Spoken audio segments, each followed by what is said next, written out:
বৌদি, বাহ, তোমার হাতের ঘড়িটা তো খুব সুন্দর। দাও, আমাকে দাও। ঘড়িটা অনেক দামি বলো। হ্যাঁ, ভালোই লাগছে। আমার হাতে অতটা ভালো লাগছে না, আমার হাতে বেশ ভালো লাগে, তাই না বলো? হ্যাঁ, খুব ভালো লাগছে। দাদা দেখ, আমাকে এই ঘড়িটা পরে ভালো লাগছে না? ভালো লাগছে? তাহলে আমি এটা নিলাম বৌদি। দাদা, আমি এটা নিলাম তাহলে। ঠিক আছে, তুই রাখ, আমি পরে কিনে দেবো ওকে। বৌদি, আমি তাহলে আসি। ঠিক আছে। আরে দাদা, কি রে, তুই চলে যাচ্ছিস কেন? তোর জন্য অপেক্ষা করতে করতে বোর হয়ে গেছে, তাই তো চলে যাচ্ছি। আচ্ছা, আমি তো চলে এসেছি, চল বসবি। না না, নিচে রাহুল দাঁড়িয়ে আছে, তুই তো জানিস ও কেমন করে, আর দেরি হয়ে গেছে, চিল্লামিল্লি করবে ও। আচ্ছা ঠিক আছে। এই ড্রেসটা তোর বৌদির না? হ্যাঁ, আমি তো এটা বৌদির থেকে নিয়েছি, আমার তো খুব পছন্দ হয়েছে। সুন্দর লাগছে। শ্রেয়া বলল ওর এই ড্রেসটা পছন্দ হয়েছে, তাই বললাম এখন রাখ কয়েকদিন, তারপর আমায় ফেরত দিয়ে দিস। কয়েকদিনের জন্য? কি বলছো এসব? তুমি এই ড্রেসটার কথা ভুলেই, এখন এটা আমার পছন্দ হয়েছে মানে এটা আমার কাছেই থাক। শোন দাদা, আমার অনেক লেট হয়ে যাচ্ছে, আমি আজ আসি, ঠিক আছে? আচ্ছা ঠিক আছে, পরে আবার আসবো। সাবধানে যাস। আমার বোনটাই এরকম, ওর যদি কিছু একবার পছন্দ হয় না, ও সেটা নিয়েই ছাড়ে, আর এত জেদ করে সেটার জন্য না, পাগল একটা। এই, তুমি খাবারটা করো, খুব খিদে পেয়েছে। ঠিক আছে।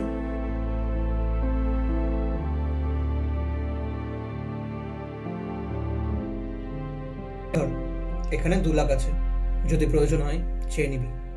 তোর দাদা হয়ে পাগলি, একদম লজ্জা পাবি না। দেখ, বিপদের সময় তো আপনজনই আপনজনের পাশে থাকবে। হ্যাঁ, তুই একদম ঠিক কথাই বলেছিস। থ্যাংক ইউ দাদা, আজ তাহলে আসি। সাবধানে যাস।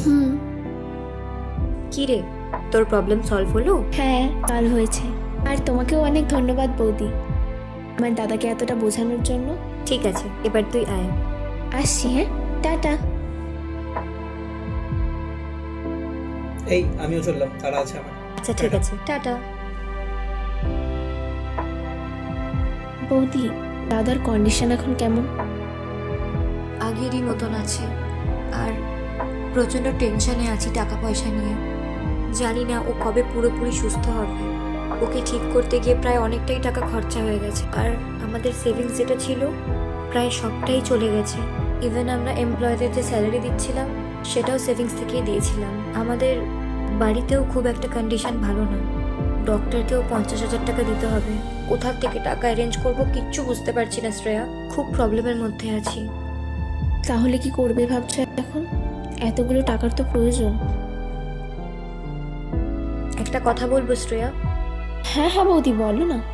কিছু মনে করিস না, কিন্তু তোরা যদি এখন একটু 50,000 টাকা দিতে পারতিস, আমি পরে ঠিক ক্লিয়ার করে দেবো। এখন একটু হেল্প করে দিলে ভালো হতো।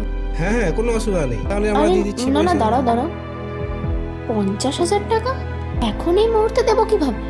না, দিতে পারবো না। এটা টাকা ইনকাম করতে গেলেও অনেক পরিশ্রম করতে হয়, আর 50,000 টাকা এখন এই মুহূর্তে যাকে তাকে তো দিতে পারবোই না।